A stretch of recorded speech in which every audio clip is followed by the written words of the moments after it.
கரூர் துயர சம்பவம் தொடர்பான வழக்கு நேத்து உயர்நீதிமன்றத்துல விசாரணைக்கு வந்துச்சு. தமிழக அரசு தரப்பும் தமிழக வெற்றி கழகத்தினுடைய கட்சி தரப்பும் தங்களுடைய வாதங்களை முன் வச்சாங்க. அப்போ நீதிபதி இரண்டு தரப்பு கிட்டையும் நிறைய கேள்விகளை கேட்டாங்க. கடுமையான விமர்சனங்களையும் முன் வச்சாரு.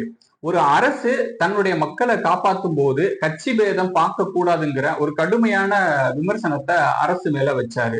அதே சமயம் ஒரு காவல்துறை இந்த சம்பவத்தை பொறுத்த வரைக்கும் சிறப்பா செயல்படல. கட்சியினுடைய அந்த பரப்புரை கூட்டங்களுக்கு அனுமதி வழங்குவதில் உள்ள குறைபாடுகளையும் சுட்டி காமிச்சாங்க.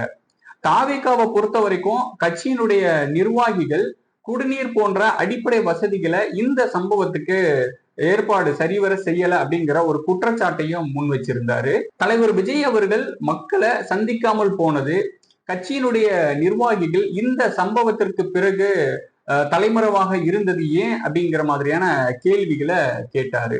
இந்த வழக்கு ஆரம்ப கட்ட விசாரணையில இருக்கிறதுனால கட்சியினுடைய பொதுச் செயலாளர் ஆனந்த், கட்சியினுடைய நிர்வாகி நிர்மல்குமார் இவர்களுடைய முன்ஜாமீன் மனுவை தள்ளுபடி செஞ்சிட்டாரு.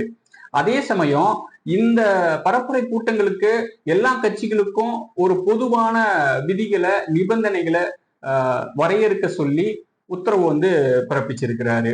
அது வரைக்கும் எந்த கட்சி கூட்டங்களுக்கும் புதுசா அனுமதி கொடுக்க வேண்டாங்கிற உத்தரவும் பிறப்பிக்கப்பட்டிருக்கு.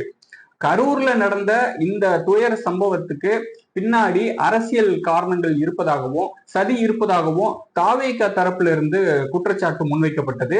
பொதுமக்கள் மத்தியில் இருந்தும் இதே குற்றச்சாட்டு முன்வைக்கப்பட்டிருந்தது. அதனால இதை விசாரிப்பதற்காக சிறப்பு புலனாய்வு குழு அமைச்சு உத்தரவிட்டிருக்கிறார் நீதிபதி.